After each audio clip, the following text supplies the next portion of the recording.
우리 같이 말씀을 볼게요. 사도행전 11장 1절에서 8절까지예요.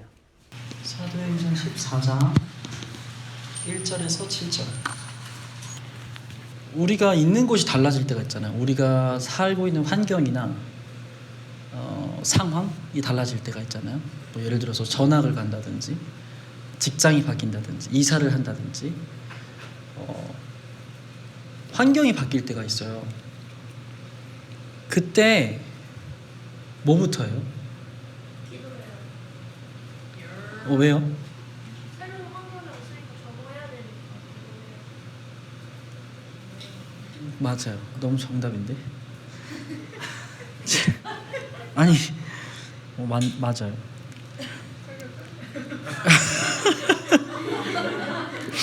아니 이런 거 있잖아.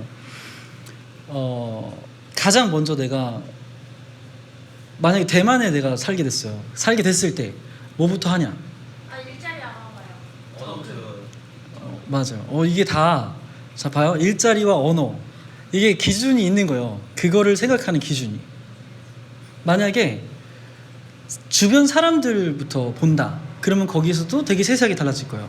사람들을 볼 때 누구를 따라가야, 누구와 친해져야 내가 일을 효율적으로 할 수 있을까? 아니면 일자리를 찾을 수 있을까? 이렇게 보는 사람도 있고, 사람들을 처음에 봤을 때 누구를 봐야 내가 조금 더 내 마음을 나누고 내가 좀 편안할 수 있을까? 이렇게 기준을 잡을 수도 있고, 우리 각자가 뭔가 새로운 환경에 처했을 때 먼저 하는 것들이 있을 거예요.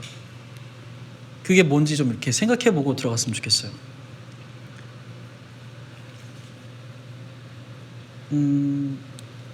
직장이라면 저 사람은 내가 욕 안 먹으려면 조심해야겠다. 직장생활 편하게 하려면 저 사람 조심해야겠다. 이런 것들이 있을 것이고, 뭔가 내가 이 직장에서 좀 주도적으로 일을 하는 팀에 끼려면, 부류가 되려면 저 사람하고 가까워져야겠다. 이런 것도 있을 거예요. 그러니까 여러 가지 기준이 있을 텐데, 우리가 새로운 환경이나 어떤 것을 만났을 때 가지고 있는 패턴이라고 이거를 해볼게요. 이 패턴이 있을 거예요. 사도들도 그 패턴을 가지고 있었어요. 그 패턴이 뭐였는지 보고 그게 왜 그렇게 형성됐는지를 살펴볼게요. 그리고 우리한테 한번 적용을 해볼게요. 일단은 먼저 지난주에 봤던 본문을 짚고 넘어가 볼게요. 사실 바울하고 바나바가 되게 선교를 하고 있어요. 그 뒤에도 사도들이 선교를 하는데, 이 사람들이 왜 하죠?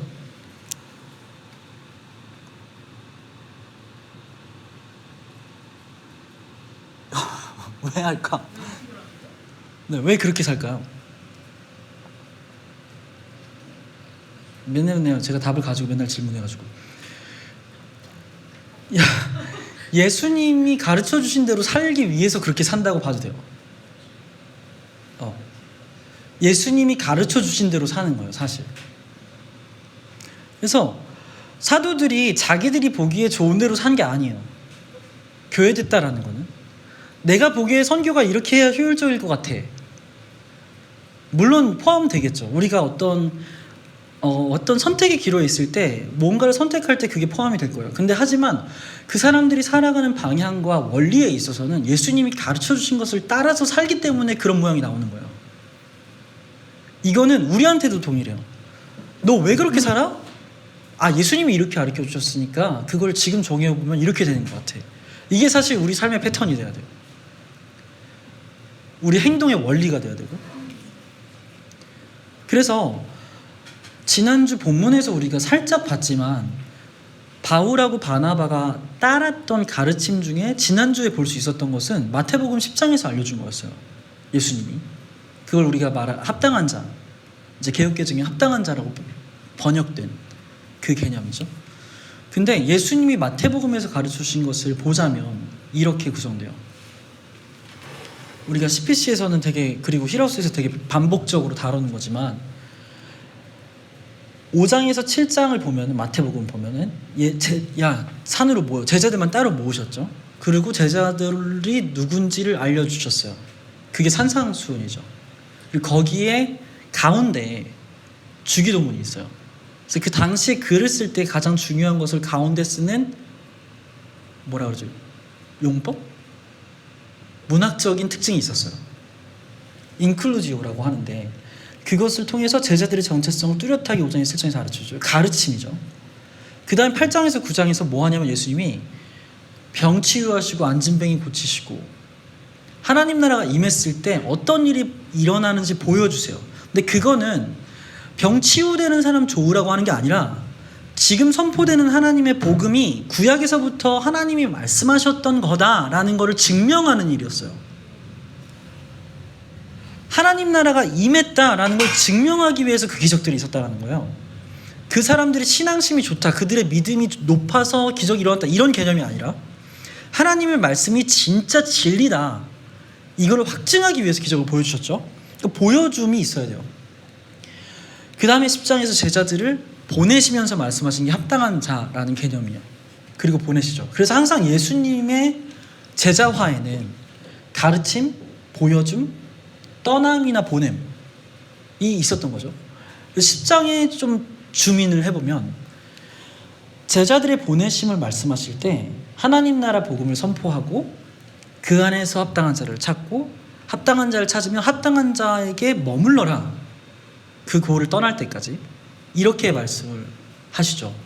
그래서 지난주에 보면은 합당한 자가 아니다 너네는, 그러면서 그 자리를 떠나서 이고니온으로 왔어요. 그래서 바울하고 바나바가 어떤 행동을 할 때 왜 그렇게 하냐면 예수님한테 그렇게 배웠기 때문이에요. 이거를 가지고 다음으로 넘어가 볼게요.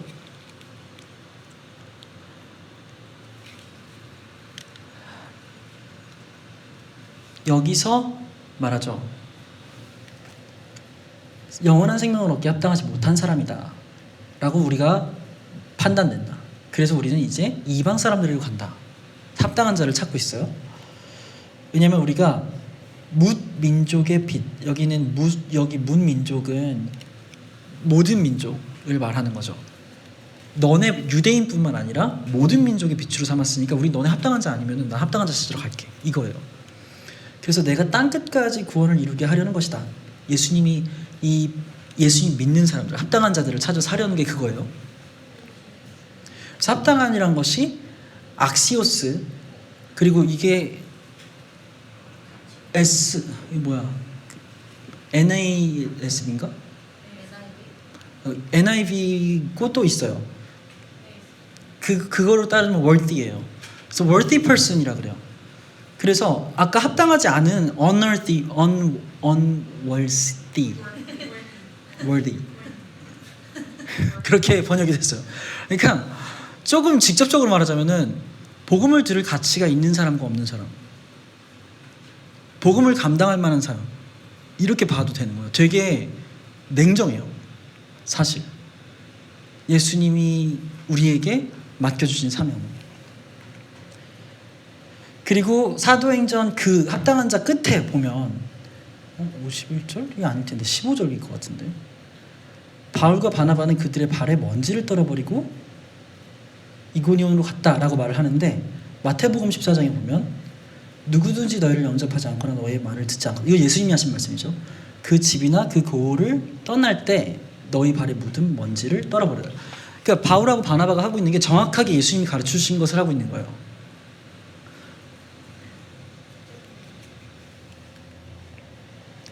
바나바, 베드로가 아닌데, 참, 바울하고 바나바는 예수님께 배운 대로 살아갔던 거죠.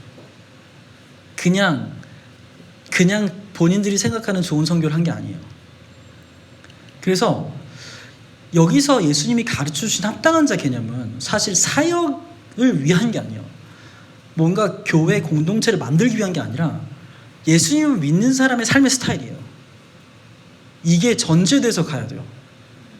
우리는 예수님이 가르쳐주신 어떤 교회 정체성을 볼 때 이거는 어떤 방법론이야 라고 이해할 때가 많아요. 근데 그게 아니에요. 합당한 자 개념을 말씀하실 때 가르침, 보여줌, 떠남, 그리고 그 안에 있는 요소들은 사실 너네가 교회 사역할 때 이렇게 해, 아니면 너네가 뭐 전도 축제할 때 이렇게 해, 아니면 너네가 뭐 너네 공동체 사람 모을 때 이렇게 해라, 이런 개념이 아니에요. 우리 삶의 어떤 한 부분을 말하는 게 아니라 우리 전 인격적인 정체성을 말하는 거예요. 그래서 합당한 자를 찾는다는 것은 우리 삶의 스타일을 말해요. 우리가 어느 곳에 가나 어떤 환경에 있으나 삶의 스타일로 가는 거죠. 바울하고 바나바가 그 사람들 합당한 자를 찾기 위해서 이고니온으로 이동을 했어요. 우리 1, 2절을 다시 한번 읽어볼게요. 여기 있는 거 같이 읽어볼게요. 시작.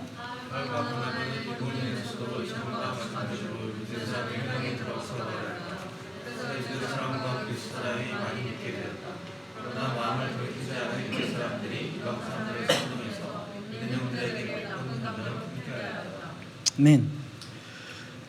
이고니온이라는 도시는 지난주 본문에 보면은 비시디아 안디옥이 있었잖아요. 거기에서 남동쪽으로 비시디아 안디옥에서 남동쪽 맞죠?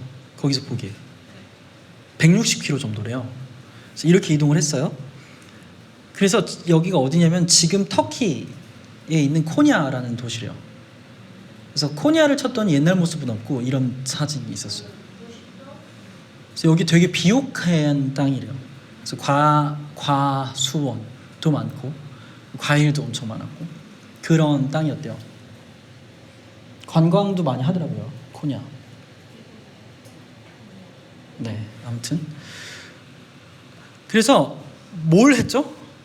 1절 머리 이렇게 앞에 보면은 바울과 바나바는 이고니온에서도 뭘 했죠? 이전과 마찬가지로 했어요. 되게 패턴이 있었던 거예요. 바울과 바나바의 패턴이. 이전과 마찬가지로 뭘 했죠? 회당이 들어갔어요. 이게 되게 재밌어요. 바울의 방법이에요.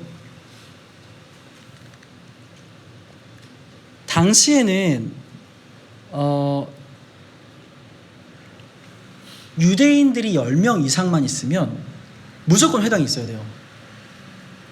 바울은 그걸 노린 거예요. 먼저 유대인에게 전하고 그 다음 이방이라고 예수님 말씀하셨으니까. 그래서 계속 그 패턴을 가지고 어디에 있든지 회당을 찾아갔던 거죠. 왜 그랬을까? 왜 회당을 갔을까? 설교하길 좋아했을까?가 아니죠. 우리가 봤듯이 예수님이 합당한 자 찾으라 그래서 합당한 자를 찾기 위해 회당을 이용한 거예요. 뭔지 알겠죠? 합당한 자를 찾아내기 위해서 회당이라는 시스템을, 그 구조를 이용했던 거죠.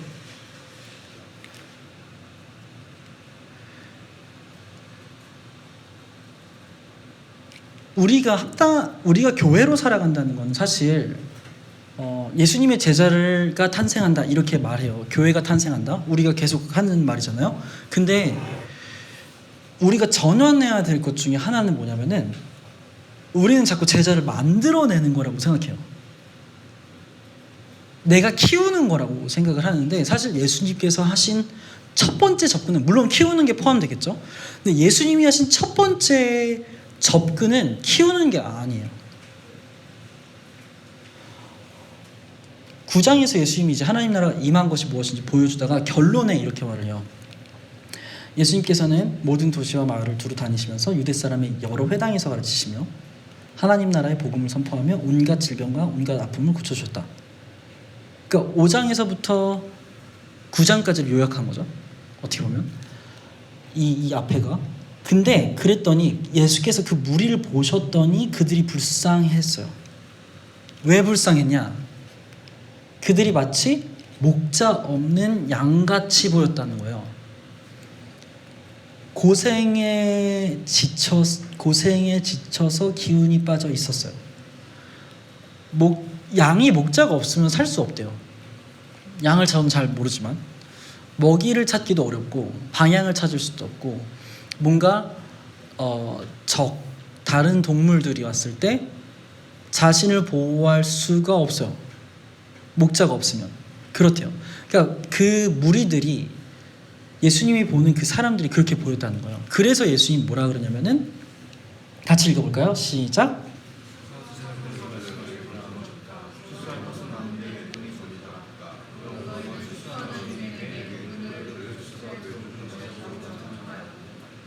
아멘. 그래서 말씀하신 거예요. 우리가 성경을 읽을 때 접속사는 되게 중요해요. 그래서는 이 앞에 게 이유가 되겠죠. 그 사람들이 목자 없는 양처럼 보여서 제자들한테 말한 거예요. 그 사람들이 목자 없는 양처럼 보여서 일꾼이 필요하다. 근데 그 일꾼은 추수할 것이 많은데 일꾼이 적기 때문에 일꾼이 더 필요한 거예요. 곡식을 키우는 거는 일꾼이 아니에요. 여기서 되게 재밌어요. 우리가 말세야라고 말을 하잖아요. 말세는 예수님 오셨을 때부터 말세예요. 요한계시록이 말하고 있는 것은 예수님 오셨을 때부터 지금까지를 말해요. 이 말세에 추수할 것이 많은데 일꾼이 적은 거예요. 그래서 일꾼들을 그의 추수밭으로 보내시라고 청하여라. 네. 그래서 우리가 제자화한다는 것은 이 추수할 일꾼들을 찾는 거예요. 그런 관점에서 바나바와 바울은 계속해서 회당에서 예수님이 하셨듯이, 예수님이 가르쳐 주셨듯이 그 패턴을 가지고 있었던 거죠. 그래서 우리가 복음으로 살아가는 가치관을 보여주고 가르치고 그리고 그 사람하고 같이 머물면서 제자화가 이루어지는 것이 우리 삶의 패턴이다라는 거예요. 사도들을 우리가 생각할 때 목회자라고 생각하기 쉬운데 그렇지가 않아요. 사도들은 제자들이에요. 우리도 제자들이고 그렇기 때문에 우리의 삶도 그 패턴이어야 하는 것이죠.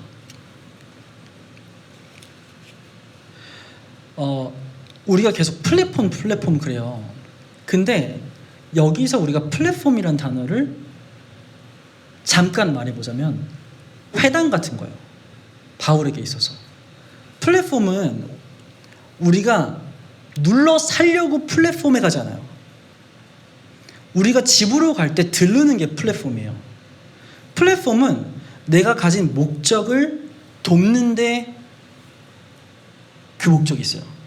그러니까 바울과 바나바가 예수님을 전하고 합당한 자를 찾는데 회당이라는 플랫폼을 사용한 거죠.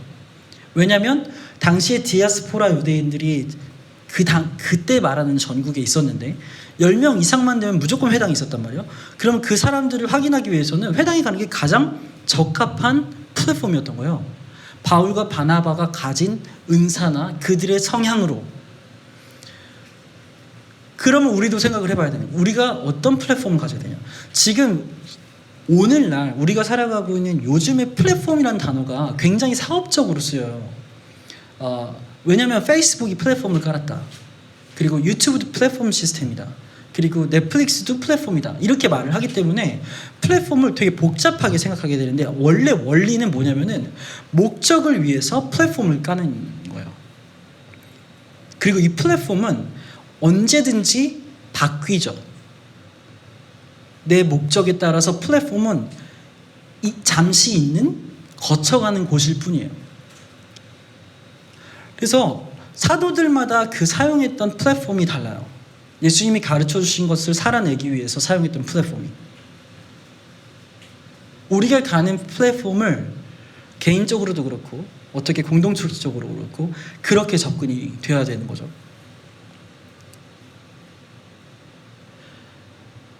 진짜 신기한 일인 거죠.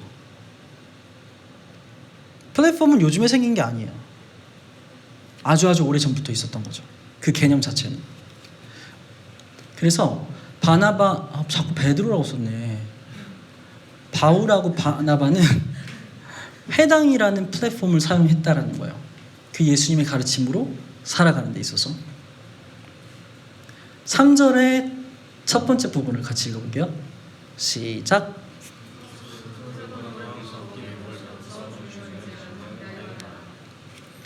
오랫동안 머물렀대요.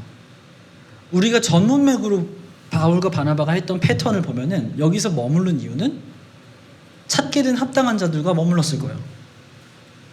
머무를 이유가 다른 건 없죠. 하나님, 이 주님을 의지해서 담대히 계속 말한 거. 그들이 수다를 떨었다가 아니겠죠. 하나님의 말씀을 말했겠죠.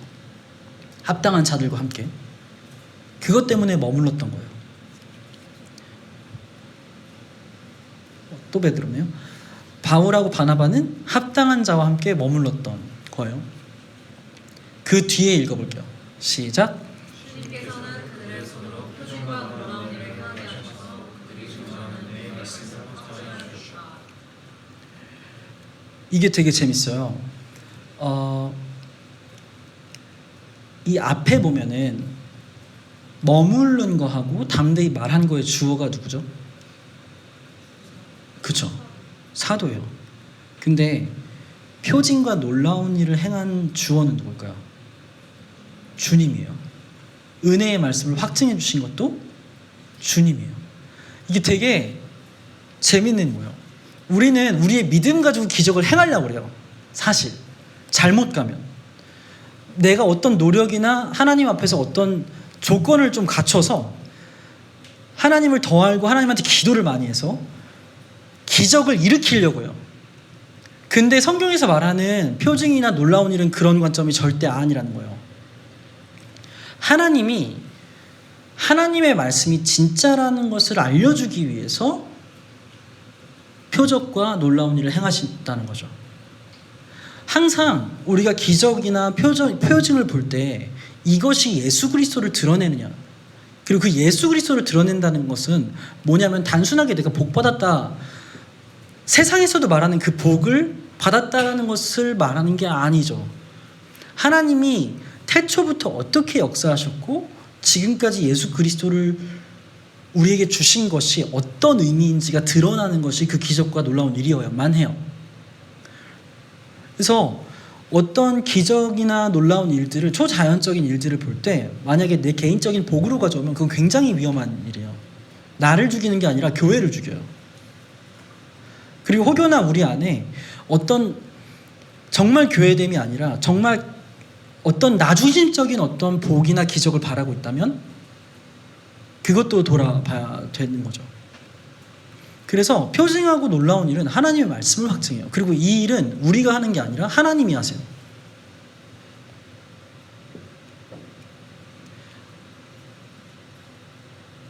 넘어가 볼게요.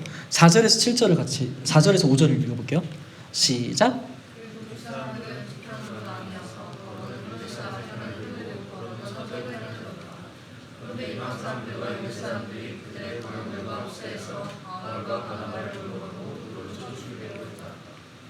아멘. 2절에도 이 부분이 나와요. 유대인들이 이방인들하고 같이 믿는 자들을 나쁘게 생각하게 만들었대요. 뒷담을 깐 거죠. 뒤에서 얘기한 거예요. 복음을 가지고 살아가는 사람들이 회당을 기득권으로 가지고 있고 회당을 통해서 이득을 가지고 있는 사람들한테 방해가 되는 거죠. 우리가 계속 봤던 거 있잖아요. 내가 이 복음을 가지고 내 이익을 챙기는 게 복음을 따라가는 것보다 중요하게 여기는 사람들. 다시, 우리가 하나님을 따라간다고 하지만 이것 때문에 이득을 얻고 있는 것이 있다면 정말 교회로서 살아가는 것보다 이게 더 중요하게 되는 거죠. 지금 유대인들이 사실 그 격인 거예요. 회당에서 하나님의 말씀이 선포되고 하나님의 진짜 그 말씀이 확인되어야 되는 것이 회당인데, 회당에서 오히려 하나님의 말씀이 짓밟혀지고 하나님의 말씀이 거짓이 되어버리는, 왜냐하면 예수님을 따라가는 게 최우선의 가치로 여기지 못하는 사람들 때문에 지금 그 일들이 일어나니까 편이 갈라졌어요. 되게 재밌는 게, 우리가 다른 가르침이 있으면 사람들이 하나 될 거라고 생각하잖아요. 근데 성경에서 그렇지 않아요. 이게 되게 잘 들어야 되는데, 성경에서 진짜 복음이 선포될 때마다 편이 갈라져요. 복음을 원하는 사람들, 복음을 원하지 않는 사람들. 여기서 말하는 편이 갈라진다는 것은 하나님이 택자와 유기자라고 말할 수도 있어요. 아주 극단적으로 말하자면 우리가 가는 어떤 형태적인 측면이 아니라 기능적인 측면을 말하는 거죠. 바울과 바나바가 말씀을 제대로 전하지 못했거나 아니면 충분하지 못해서 편이 갈라진 게 아니에요. 그래서 우리가 살아갈 때 편이 갈라질 거예요. 우리 때문에. 이건 우리가 피할 수가 없어요. 만약에 우리가 진짜 교회로 살아간다면 그 복음 때문에, 나의 태도 때문에 나를 싫어하는 사람이 생긴다는 거예요. 그게 성경에서 제자를 말할 때 한 번도 빠짐없이 나오는 핍박이에요. 그래서 이방 사람들하고 유대 사람들이 그 지역사회, 코냐, 지금 코냐겠죠? 그 코냐의 지역사회에서 영향력을 끼치는 지도층까지 합세시킨 거예요.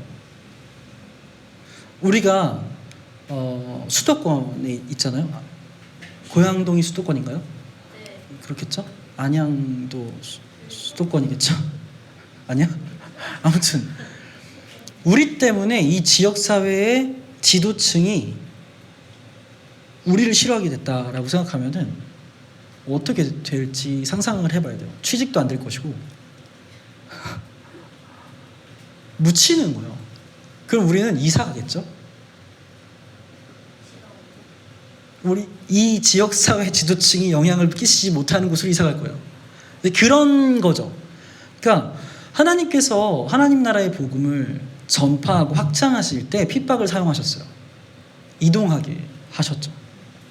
원고에 없는 얘기지만, 그래서 하나님의 말씀이 선포되면 반응이 나뉜다. 이거를 우리가 기억해야 된다는 거죠. 이렇게 나뉘었을 때, 이제 이 사람들이 반응이 나뉘었을 때 돌로 쳐 죽이려고 그랬어요. 그러면 바울하고 바나바가 믿음이 있고 성령 충만한 사람들이면 어떻게 해야 될까요?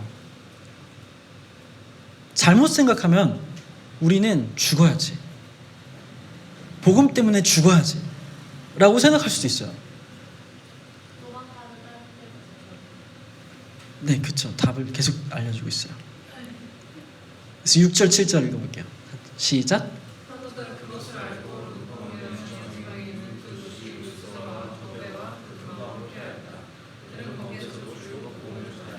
피했어요.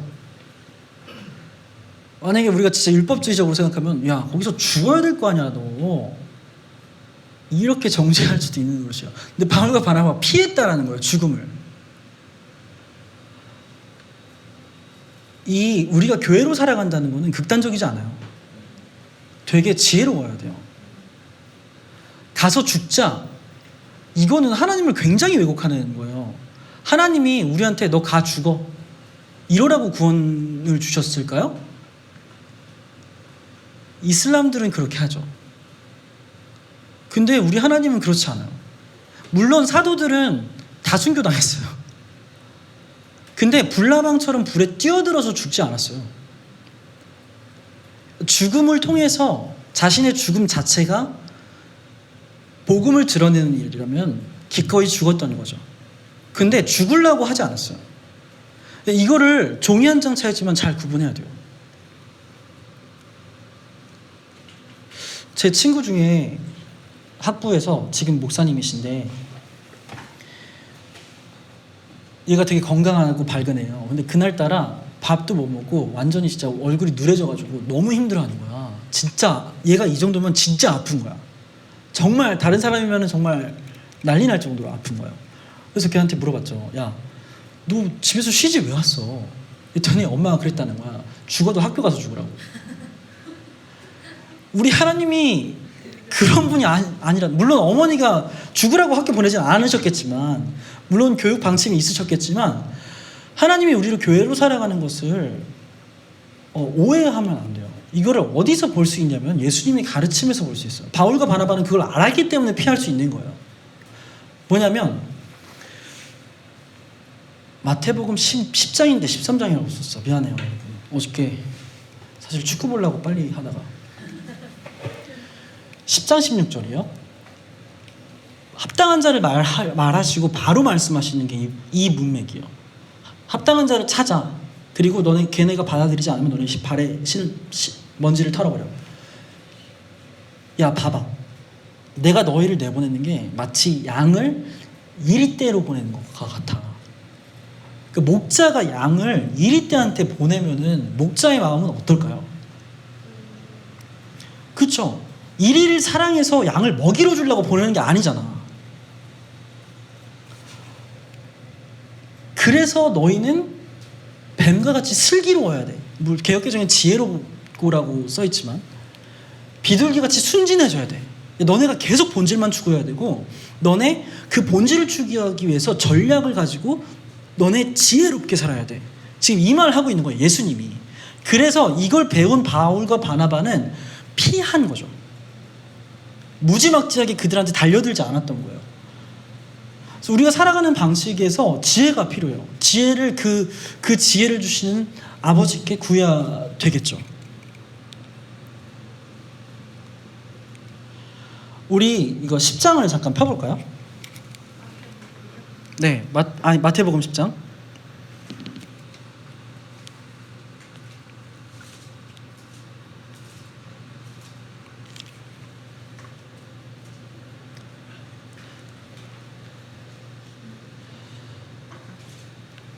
비둘기같이 순전해져라 라고 말하고 그 다음부터 쭉 너네가 겪을 일이 이런 거야 라고 알려주세요. 뭐냐면은 야, 사람들을 조심해. 왜냐면 너희를 법정에 넘겨주고 회당에서 매질할 거야. 그러니까 회당이 원래 하나님의 진짜 말씀이 선포되어야 된 곳인데 진짜 말씀이 선포되면 회당에서 맞는 거예요. 그 굉장히 여러 가지 의미가 포함되어 있는 거죠. 그 당시의 사회 구조라든지 그 당시의 일반적인 생각들, 사상들이 전혀 하나님의 말씀에 적합하지 않았다는 거.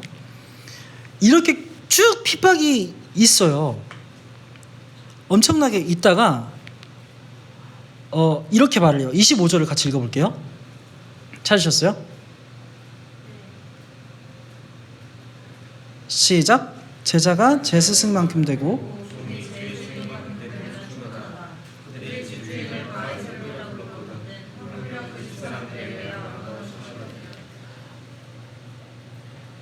예수님은 아는 거예요. 우리가 살아가는 삶이 얼마나 힘든지. 그래서 그렇게 우리를 바라볼 때, 교회를 바라볼 때 예수님의 심정이 어떤지 알기 때문에 우리가 끝까지 살아갈 수 있는 거예요. 예수님은 우리를 죽으라고 보내지 않으세요. 죽기까지 힘든 거를 알면서 보내셨어요. 하지만 그렇지만 보내실 때 심정은 너무나 안절부절하지 않지만 우리로 따지자면은 되게 어쩔 줄 모르는 심정이시라는 거죠. 그 사람들이 집주인인 나한테 쌍놈이라 그랬어. 바알세불, 그 당시에 바알세불은 완전 최고치의 욕이었을 거예요. 그러니까 예수님 그러는 거예요. 야, 너네가 가면은 그 사람들이 원래 집주인인 나한테 쌍놈이라 그랬는데 우리 집에 사는 너희들한테는 뭐 어떻게 하겠냐, 이 말 하고 있는 거예요. 나보다 더 너네는 힘들 것 같아. 힘들 거야. 지금 예수님이 이 말씀하고 계신 거예요. 그리고 바로 그 다음 단락 제가 읽어볼게요. 그러므로 너희는 그들을 두려워하지 말아라. 그러므로래요. 그러면서 쭉 가고 29절부터 같이 읽어볼게요. 시작.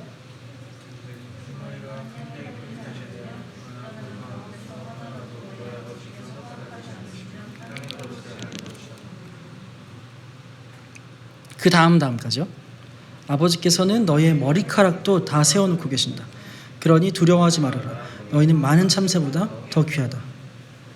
이게 예수님의 심정이라는 거예요. 교회로 살아가도록 성령을 다 부어주셔서 본인의 모든 것들을 다 부으셔서 그 자녀들이 살아가는 이 땅의 삶이 힘든 걸 아시기 때문에 그래도 걱정하지 말라고 하시는 예수님의 음성을 우리가 매일 들을 수 있어야 돼요. 교회로 살아간다는 게 얼마나 치열하고 얼마나 서러운 일인지 예수님이 아신다는 것을 우리가 기억해야 끝까지 살아갈 수 있다는 거죠. 예수님이 우리의 머리카락이 몇 개인지도 다 아시고 계시고 예수님의 허락 없이는 참새가 죽을 수도 없어요. 근데 우리는 참새보다 훨씬 귀한 존재예요. 그런 귀한 존재들을 아버지의 뜻으로 인해서 우리가 이 땅 가운데 살아가게 하시는 그 아버지의 심정을, 그 예수님의 심정을 알아야 우리가 교회로 살아갈 수 있어요. 그래야 우리가 그 교회 예수님이 가르치신 그 가르침이 우리 삶의 패턴이 될 수 있는 것이고 그 삶의 패턴으로 살아갈 때 아무리 힘들어도 우리가 끝까지 그렇게 살아갈 수 있는 거죠. 바울과 바나바가 그걸 알았던 거예요. 그래서 끝까지 갈 수 있었던 거죠. 바울과 바나바를 통해서 사도행전이 우리에게 보여주고 싶은 거는 단순히 너네가 선교하는데, 너네가 교회로 살아가는데, 교회를 개척하는데 이렇게 방법을 해가 아니에요. 바울과 바나바는 철저하게, 사도들은 철저하게 예수님이 가르쳐 주신 것을 따라서 살아갔어요. 그리고 그 예수님이 누구신지를 계속 이 사역을 통해서 드러내는 거죠. 만약에 우리가 사도행전을 통해서 예수님을 만나지 못한다면 사도들의 사역을 우리는 굉장히 낮게 깔아버리는 거예요. 그 가치를 완전히 뭉개는 거예요. 우린 반드시 예수님이 어떤 분이신지 더 알아가야 되는 거죠. 그래서 예수님을 따라가는 삶이 고통이 있다는 걸 예수님이 아신다라는 것을 우리가 기억해야 된다는 거예요. 정리를 해볼게요. 합당한 자를 찾는 것이 단지 어떤 방법론이 아니라 교회의 삶의 스타일이라는 거예요. 그래서 우리가 아까 서론에서 처음에 말했던 우리가 이동하거나 새로운 환경을 만났을 때 뭐 하세요? 라고 보면 합당한 자를 찾기 위해서 패턴이 형성돼야 돼요. 뭔가 주변에 적응하기 위해서 한다? 합당한 자를 찾으려고 적응하는 거고, 사람들을 파악한다? 합당한 자를 찾으려고 파악하는 거예요. 그리고 효율적으로 할 수 있는 플랫폼이 뭔지 그 안에서 찾을 수 있는 거겠죠. 바울과 바나바가 회당을 선택했던 것처럼 반드시 이렇게 가게 되는 거예요. 그리고 우리가 거기서 말씀을 전할 때 그것을 진짜라고 확인해 주시는 것은 하나님의 몫이에요. 저도 그래요. 우리가 힐하우스로 가고 있고 계속 설교 준비를 하고 우리가 서로 가르치고 뭐 이런 모든 것들 가운데 이거 진짜인 것을 내가 어떻게 증명하지? 이 고민 때문에 스트레스가 엄청나요. 사실 이게 진짜라면 우리가 엄청나게 에너지가 넘쳐야 되는 거 아니야? 진짜라면. 근데 성경에서 말하는 하나님 나라 특징이 그렇지가 않아요. 우리가 보기엔 빠르고 양이 많아야 되는데 성경에서는 단 한 번도 하나님 나라를 그렇게 말한 적이 없어요. 그게 또 우리한테 위로이죠. 그래서 우리가 또 자기 부인을 할 수 있는 것이고, 하나님 말씀이 선포되면, 우리를 통해 선포되면 무조건 반응이 있다는 거예요. 그리고 그 반응은 다 좋지 않아요. 다 좋으면 그건 의심하고 봐야 돼요. 반드시 반응은 나뉘어요. 그리고 그렇게 살아가는 삶이 고통이 있다는 걸 예수님이 아신다는 것을 기억해야 하는 거죠. 같이 기도했으면 좋겠어요.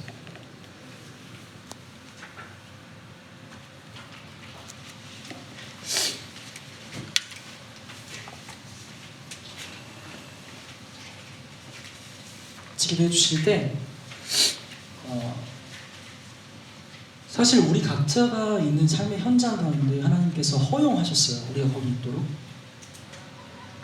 우리 같이 구했으면 좋겠는 게, 우리를 그곳에 있게 하신 그 아버지의 마음을 알게 해달라고 같이 구했으면 좋겠어요. 내가 거기서 교회로 살려고 부단히 노력하는데 잘 되지 않는, 하지만 그런 나를 보면서 아버지가 가지고 계신 그 마음을 우리가 알게 해달라고 같이 기도하겠습니다.